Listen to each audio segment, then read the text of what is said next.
south of historic Pioneer Square at CenturyLink Field in the beautiful city of Seattle, Washington. Nothing like the fanfare of introductions to an NFL game, and that was in evidence a moment ago. Fireworks, pyrotechnics, you name it. This crowd is ready as their guys get set to match up between the Washington Redskins and the Seattle Seahawks. With Charles Davis, I'm Brandon Gaudin. Charles, you look at this Seahawks team as they get ready here. They have certainly got it rolling of late. Winners of 6 in a row. And it's simple. The more you win in the regular season, the more likely you play at home in the postseason, and that can take you deep into January. Meanwhile, for the visiting Redskins, they too were winners last time out, so something's got to give here. And I love it when both teams come in off of wins. Great mindsets, and it usually leads to a really well-played game. And confident on the opening drive. Now, we haven't met a young quarterback, a veteran quarterback. It doesn't matter. We haven't met a quarterback yet that doesn't tell us he's confident about his abilities, right? That's true. But when you're young, it's really important to get off to a good start because it does build up that confidence and allows them to play better as the game goes on. Especially crucial here on the road. It's a gain of 11, but they're still well short. It's 4th down. And how about this first drive? They're being aggressive, slinging it around. Really confident, too, because they're not trying to fool them with running plays, throwing it, and they're being very successful right now.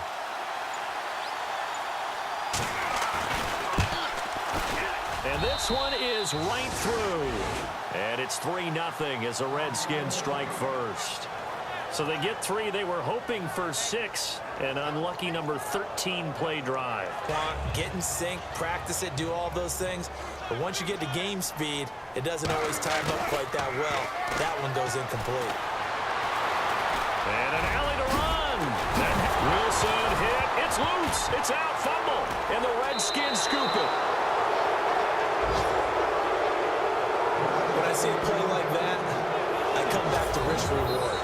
I don't know about you, but is it worth it at that point, whatever you're going to pick up, to either take the hit, and in this case, lose the football? So it should have gone down. I mean, hindsight's always 20/20, but that's the same. Now it's 1st and goal.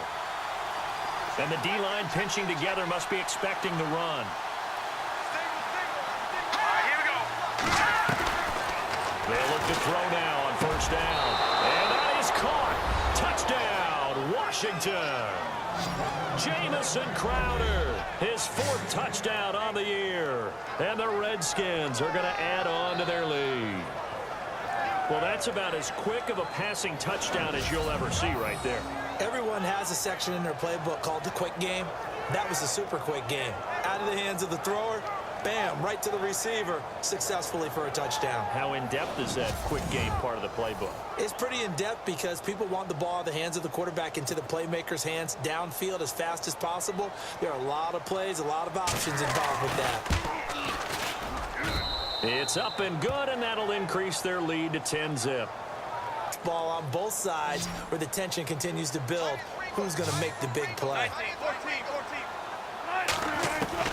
Throwing again here, Wilson. Eluding the play. And he can't find a receiver, and he's brought down. Ryan Kerrigan in there for sack number 85 of his great career, moving him past Hall of Famer Howie Long on the all-time list.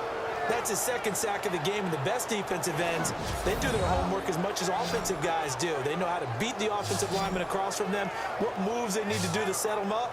This guy's been pretty good at it all game long. So Wilson will head to the sideline, and on comes Stephen Hauschka for the field goal. From the right hash, this from 33. And the 12-year veteran knocks it right through, and they get themselves on the board here. It's 10-3. So the drive stalls out, but they are able to put 3 points on the board.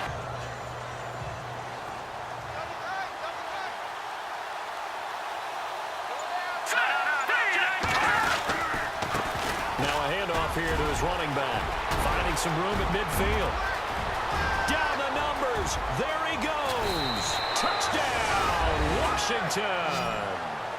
A big play there. His 4th touchdown on the year. And the Redskins find a way to stretch their lead.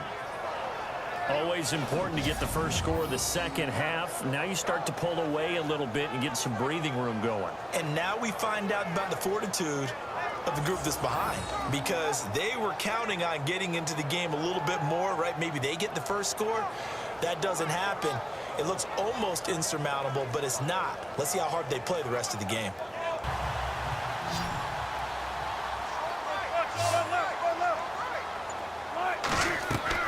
Throwing now, Wilson on first down. Into double coverage, and it's intercepted. Picked up by the all-pro corner, Josh Norman. And they take possession of the football and have it at the 36-yard line. That was a really nice interception. I think it illustrates the differences between playing man and playing zone. When you're in man, all you're focused on is the receiver in front of you. But when you're in zone, you're allowed to read the quarterback's eyes and go to the ball. That's exactly what happened on that play. Fresh set of downs here.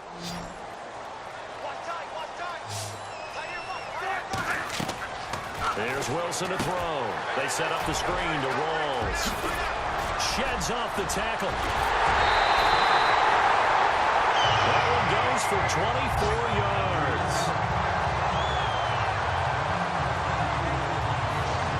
When you run a screen pass really well, you gotta like the look of it because so many parts come together to make it work well. The offensive linemen, where they're faking people out, the back slipping out there, catching the football, then all of them going together as one unit downfield. A really nice pickup.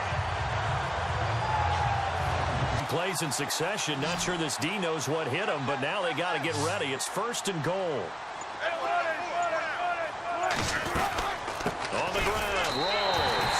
And he's across the chalk into the end zone. Touchdown, Seahawks. Thomas Rawls, his 5th touchdown now on the year. And the Seahawks have made this a one-score game. I know we don't talk about it enough, but the intelligence level of the guys up front blocking, the offensive linemen, maybe the smartest guys in football overall. Add in a little bit of athleticism and a whole lot of toughness, you got a lot to deal with, don't you? That's why the guys in the backfield get them really nice Christmas gifts, right? If they're smart, they do. And it's up through the goalposts. It's 17-10. I think sometimes those big guys on offense, they're pretty cagey too, right? They make those little sudden moves or those little subtle moves that get you to jump. Back to throw. That's complete right around the 8. And he'll be taken down at the 2-yard line. A nice pickup of 14, and it moves the stick, sets up a first and goal. And it was successful. Looking to jam the receivers at the line here. Press coverage look defensively. They'll try to run with Rawls. And he will take this one in for the Seattle touchdown. Thomas Rawls in the final minute. And the Seahawks just an extra point away from tying this thing up. So getting the big touchdown they needed late in the 4th. Now what do? You conservative and just tie it up? No, I think you put your practice into game situation. Go as fast as possible. You already have your play call ready to go. Go for 2 and decide it right now. And no sweat. He puts it through, and we are tied here in the 4th. Stop with an even 20 seconds left to go.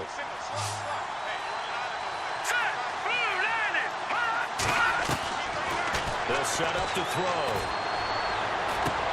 He's going to flip one out here to his running back. And certainly some style points there on the spin. Not a whole lot thereafter, but still a pretty good game.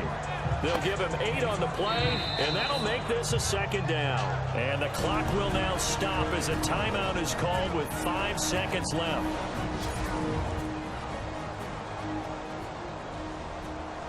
So it's all going to ride here on the left foot of their kicker. And the clock will now stop as a timeout is called with 5 seconds left. So now it all comes down to the left foot of their kicker. This from long, very long range. And his kick is good. He got every bit of that one as it's good from 56 yards out. And, Charles, you talk about a big kick under pressure in the 4th quarter. That wasn't like a 33-yarder. That was a long-distance kick. Brandon is...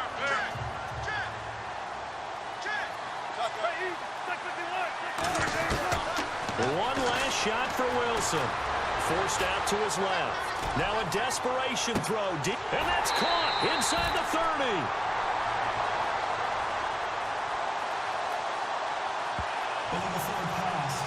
offense.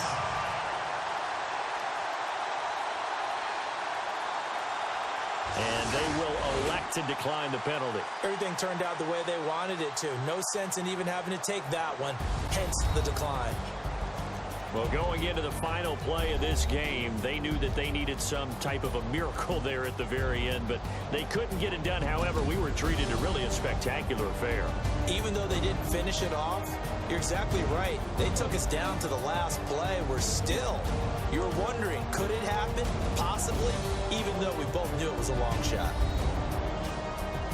So for the Redskins, the win means they'll finish the first half at a respectable 5-3 record. And they'll get another road date next week as their opponents will be the Tampa Bay Buccaneers. Meanwhile, for Seattle, the loss will drop them to 6-2 now on the year. And they'll get a chance to redeem themselves next week at home against San Francisco.